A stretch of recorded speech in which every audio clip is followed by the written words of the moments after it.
Salut les amis, After Zap Image numéro 582. On démarre avec l'anniversaire de Hugo Lloris, le capitaine de l'équipe de France qui fête ses 33 ans. Bon, c'était hier, hein, on lui souhaite quand même un joyeux anniversaire. On espère bien évidemment le revoir très rapidement sur les terrains. On rappelle qu'il avait été victime d'une blessure assez grave il y a 2-3 mois avec Tottenham. Ensuite, on continue avec 3 infos mercato qui vont concerner des équipes de Ligue 1. La première, c'est l'Olympique Lyonnais qui s'intéresse toujours de près à Steven Zonzi, l'international français qui joue du côté de Galatasaray pour le moment. Eh bien, il va quitter la Turquie au mois de janvier, donc 2 clubs en Europe sont très intéressés. On a Lyon et Everton. Malheureusement pour ces 2 clubs, il y a aussi une piste plutôt alléchante pour Steven Zonzi, c'est la piste chinoise. On sait que les Chinois, le marché chinois du football est capable de transmettre de très grosses offres et d'offrir de très très gros salaires. Après, bien évidemment, ça serait un joli coup réalisé par l'Olympique Lyonnais qui recherche du monde au milieu de terrain avec un joueur qui, je pense, a envie, pourquoi pas, d'aller jusqu'à l'Euro l'année prochaine. Donc retrouver de la stabilité et du temps de jeu du côté de Lyon, ça pourrait être pas mal pour lui. Après, il y a quand même une belle concurrence.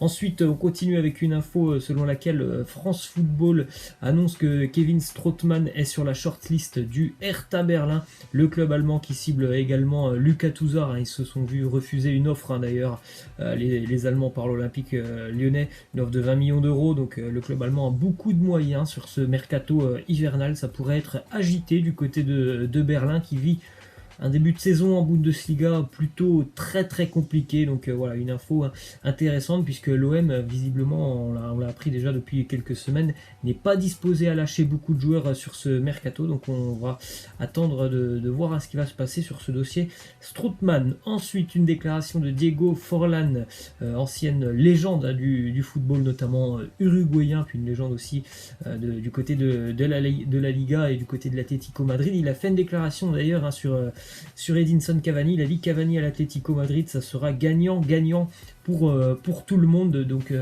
ça fait quelques jours qu'on entend cette rumeur Cavani qui est tout proche de signer avec l'Atlético Madrid. Pour le moment, il n'y a rien d'officiel, même si ça semble plutôt pas mal parti pour l'attaquant uruguayen. Il devrait peut-être rejoindre l'Atlético pour le courant du mois de janvier, et je pense que comme le dit Forlán, ça sera gagnant-gagnant puisque Cavani ne joue plus beaucoup du côté du Paris Saint-Germain. L'Atlético a quelques problèmes offensifs depuis le début de saison, et je pense que c'est un profil très intéressant pour l'Atlético Madrid. Ensuite, les amis, on part en Première Ligue avec bien évidemment le Boxing Day hier, bien évidemment, match le 26 décembre, juste après Noël, c'est la coutume en Angleterre. Vous avez tous les résultats. Il y aura encore un match ce soir, d'ailleurs un très joli duel ce soir entre Wolverhampton et Manchester City. On jette un petit coup d'œil donc sur les résultats. Tottenham s'impose face à Brighton 2-1, victoire très importante dans le bas de tableau pour Aston Villa face à Norwich 1-0. Bournemouth tient en échec Arsenal 1-1. Chelsea, surprenant, Chelsea battu à domicile par Southampton 2-0. Crystal Palace s'impose dans le derby face à West Ham 2-1. Victoire aussi pour Everton face à Burnley. Victoire de Manchester United 4-1 face à Newcastle. Et le gros duel dans la soirée, Leicester 2e recevait Liverpool 1er.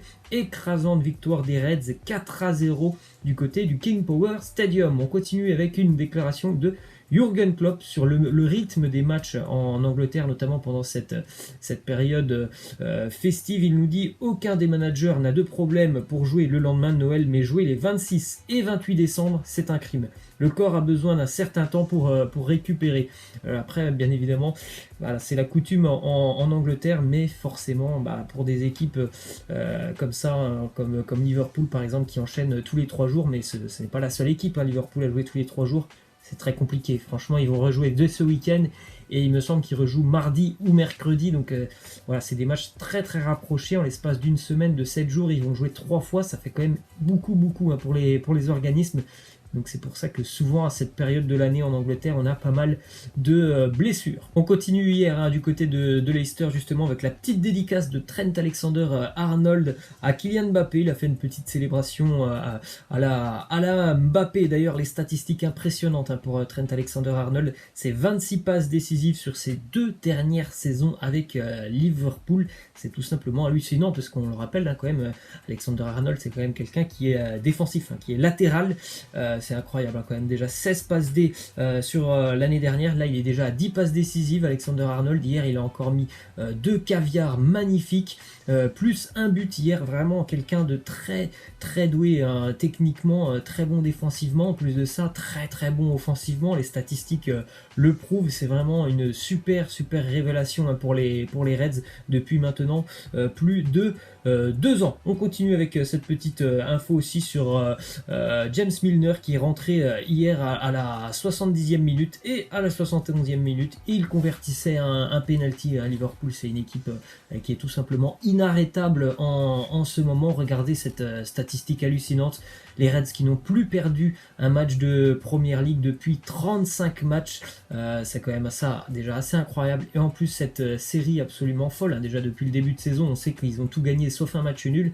Mais cumulé sur les 2 saisons, c'est 79 points pris sur 81 points possible, c'est tout simplement hallucinant. Personne n'arrive à bousculer Liverpool qui va tout droit quand même là cette année vers un titre de champion d'Angleterre. D'ailleurs on a une déclaration de Thierry Henry qui nous parle justement du titre pour Liverpool. Il nous dit: il n'est plus question de savoir si Liverpool va remporter la Première Ligue. Moi je me demande même, et pas seulement parce qu'on l'a fait avec Arsenal, s'ils ne vont pas rester invaincus toute la saison.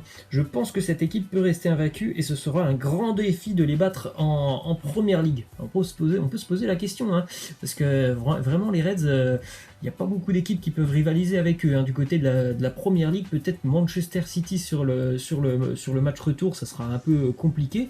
Mais sinon, les autres équipes quand même en Première Ligue semblent un petit peu bien plus faibles hein, quand même que les Reds. Donc ça semble plausible d'imaginer que les Reds puissent faire 38 matchs de championnat sans connaître la défaite. Ensuite, une info du côté des voisins de Liverpool, Everton.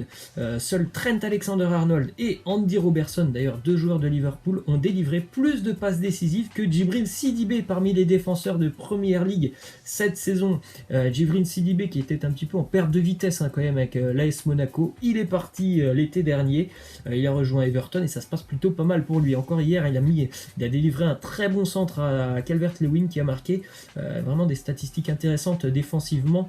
Il apporte beaucoup pour son équipe d'Everton. D'ailleurs, Everton s'est imposé hier 1-0 face à Burnley pour la première victoire d'ailleurs de Carlo Ancelotti sur le banc des Toffees. On continue avec les statistiques pour Harry Kane qui a marqué hier un but important puisque les Spurs avaient un peu de mal hein, face à Brighton.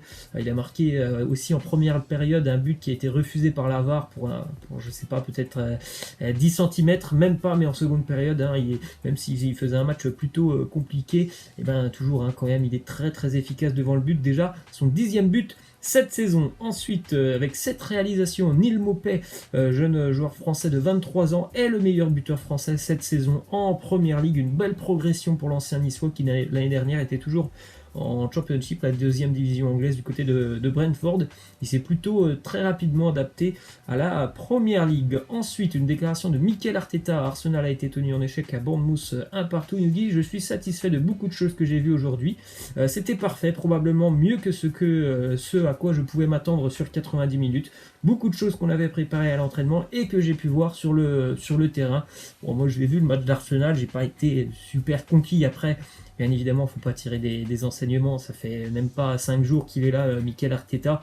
Après, je pense qu'il n'y a pas de quoi s'esclaffer de ce match nul du côté de Bournemouth. Ils ont quand même eu beaucoup de difficultés, je trouve, les Gunners. Hier, ensuite, on part en Italie avec Zlatan Ibrahimovic qui aurait dit oui à l'AC Milan. On attend donc une officialisation dans les 24 prochaines heures.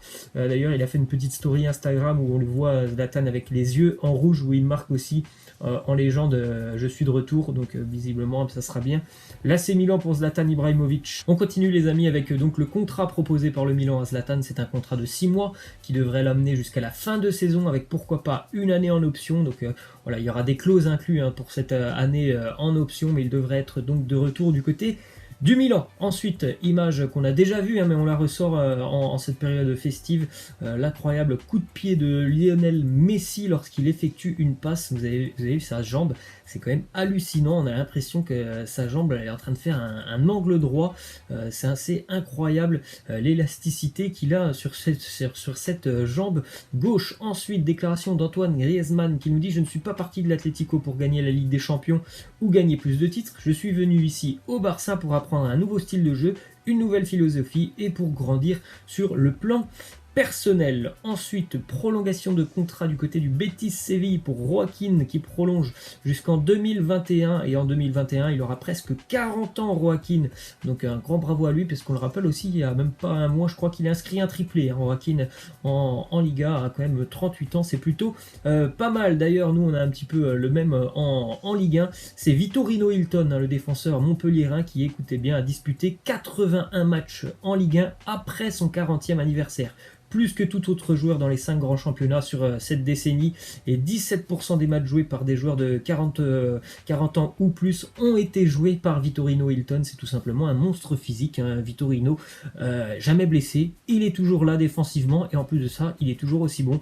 Un grand bravo aussi à Vitorino Hilton. Et on termine les amis avec deux tifos, tifo du Paris Saint-Germain et tifo de l'Olympique de Marseille. Laissez-moi en commentaire lequel est votre préféré. Voilà les amis, je vous laisse, je vous dis à la prochaine, ciao.